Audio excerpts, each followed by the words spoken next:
Good afternoon YouTube and welcome back to the channel and Project RSV that is finally finished, looking absolutely fantastic. Now I know I had a few of you in the comments go mad about the brake disc bolts.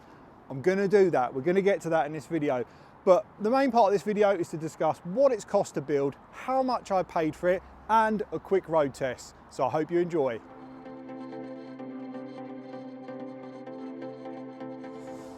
So the bit you've all been waiting for, what did I buy it for and how much did it cost to do all this? Now obviously there's no labour involved, I've spent many weeks and days in the garage tinkering, but I've enjoyed it on the whole.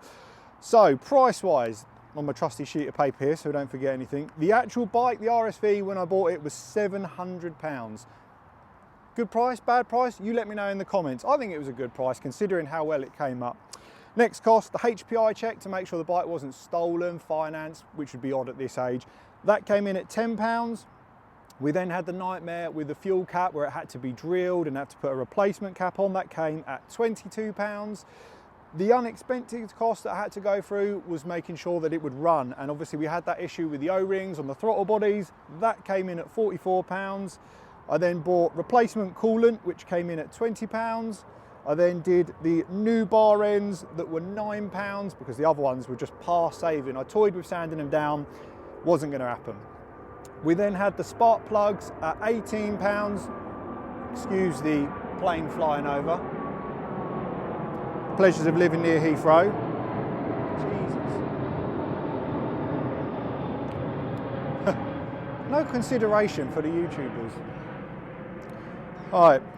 Spark plugs £18 as we mentioned. The battery came in at £33 for the new one because the other one was just completely shot, been left for flat so long. The oil and filter kit came in at £38. The paint, which I did all Halfords rattle can, green, not the perfect job, but it came out pretty well, £65. The new screen bolts that match all the existing bolts, £2.89. The new number plate, because the other one had gone all watered, £9.95. The big one, the sticker kit from Imageworks, really finished the bike off. Without this, I don't think it'd look anywhere near as good. That came in at £145, including the postage. And the final expense was the MOT at £30 to make the bike road legal and ready for us to ride. So in total, again, no labour, £1,146.84 to get her to here, which I think in today's times, you wouldn't get a bike like this for this sort of money. Most bikes now, 1000cc that look as cool as this, probably £2,500, £3,000. So certainly pleased with the outcome. Let me know in the comments. Do you think I did a good job with the pricing? Did I go over budget? Did I pay too much for the bike? Let me know.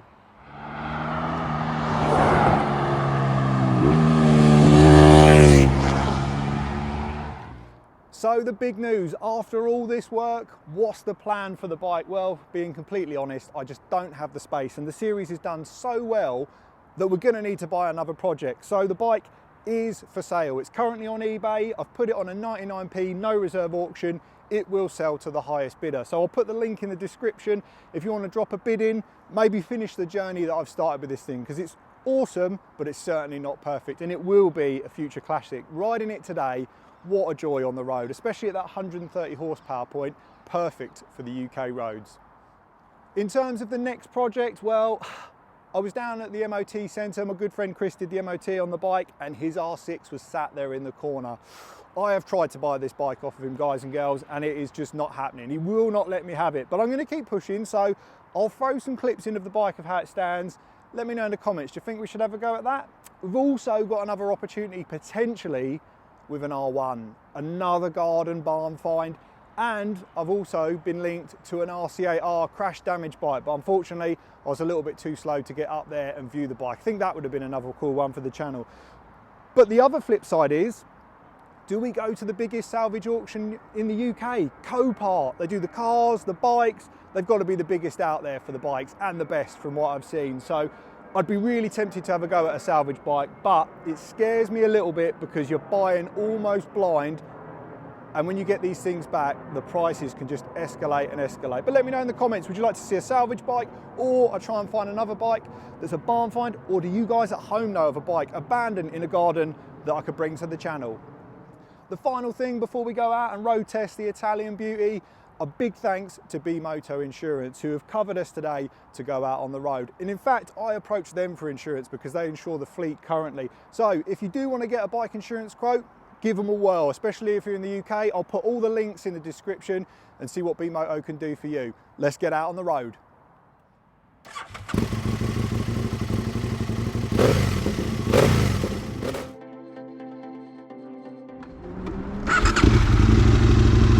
On the button, come on. Right, spin this round.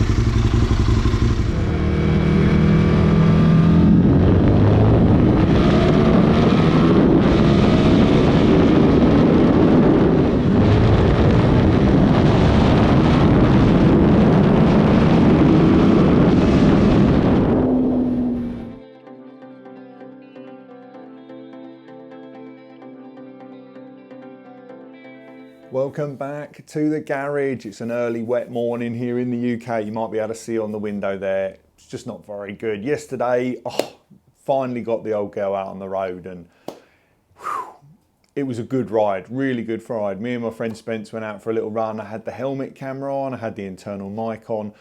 Unfortunately, for whatever reason, the internal mic didn't do any of the recording, so I only had the microphone on the GoPro, which was full of wind noise, awful, unusable. And I give you guys a full rundown on the bike. It's always frustrating when that happens, and even more so when you have to go out and refilm it again. But ultimately, the weather today is just not going to allow it for tonight's video. So I do apologise, we're back in the garage, but we have got some more tinkering to do before it finally goes. Got to sort out them brake caliper bolts that you lot have all been going mad for. So you're going to join me on that today. But yeah, essentially went for MOT and the end of the last video. Bike rode fine, soaking wet, got absolutely soaked through, but the bike, as again, rode absolutely perfectly. And then it was a case of going to my friend Spencer's house for a quick coffee on the way home. Unfortunately, the bike broke down at his house. It wouldn't start again. I knew straight away what it was because as soon as I turned the key on, I could hear the fuel pump. Blah, blah, blah, blah, blah, blah. I was like, I know that noise. Those hoses have come off and yeah, Griff wore me. So I'll put the clip in now of after the MOT when it was back in the garage before yesterday's ride.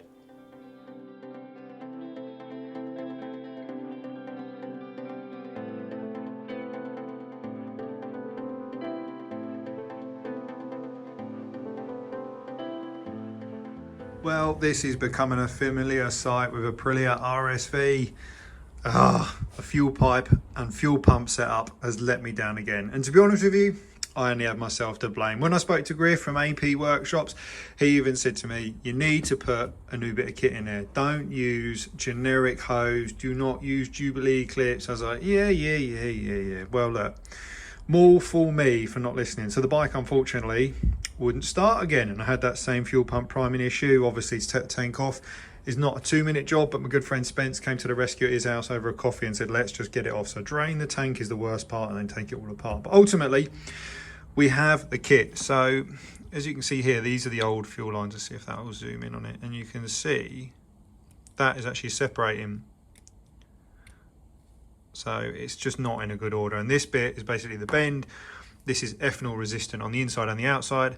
And it comes with these sort of tension clips, I guess. You use this tool, I've had it for years, just to pinch them up. So we're going to fit that now to the pump. And fingers crossed, this is the last time I have to take the tank off.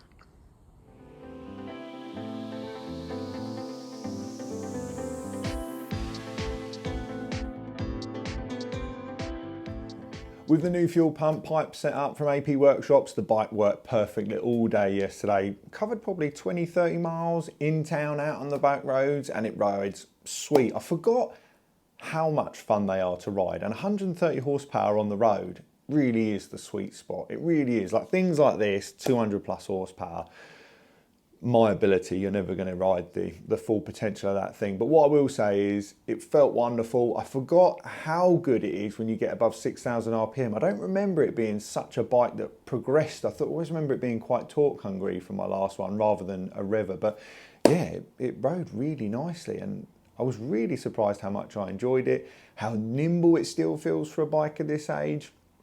Yeah, I said yesterday on camera, if someone said to me, that's the only bike you can have in the garage, you're not allowed to ride anything else, would I still ride? And 100% I would, really would. And I was also surprised how smooth it was around town. I remember it being really clumpy on my old one, but but below 2,500 RPM, yeah, it's not a sweet spot. It's not where it wants to be. But you get that thing 2.5 to 8,000 RPM, and it just pulls, and it sounds so good. And yeah, really, really enjoyed it. And dare I say it, and again, I said it on camera, I'm a little bit sad that I've put it on an auction. Like, to see it go now after all the work and what it owes me, yeah, if I had a lot of space, I'd definitely keep it, that's for sure.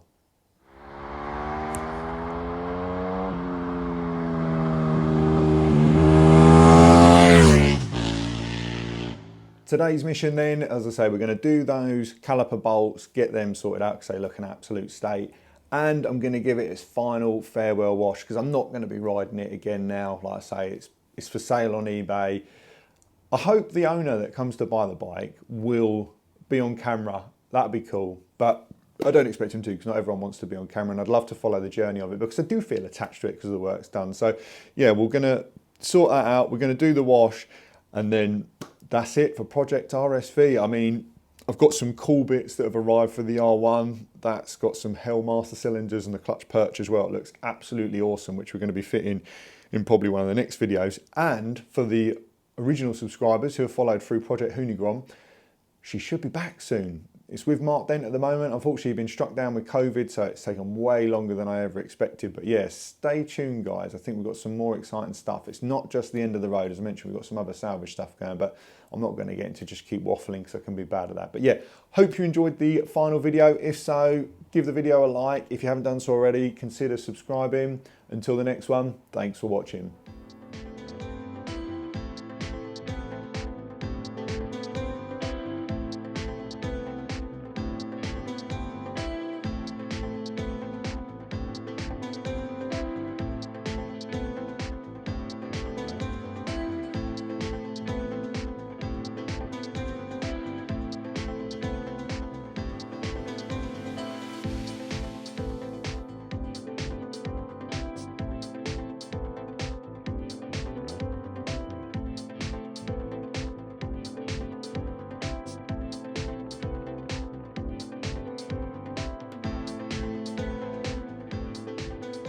Okay, so a comparison between obviously the left side and the right side. Yeah, guys, you know what? Night and day difference for not a lot of work. Really, you'd want to get them plated so that that rust doesn't return, but we just haven't got the time, unfortunately, sending them away, finding somewhere for such a small order. But a few of you guys linked me to, I think it's RRC Restorations, really cool channel, does some really cool stuff, basically a much better version of what I do.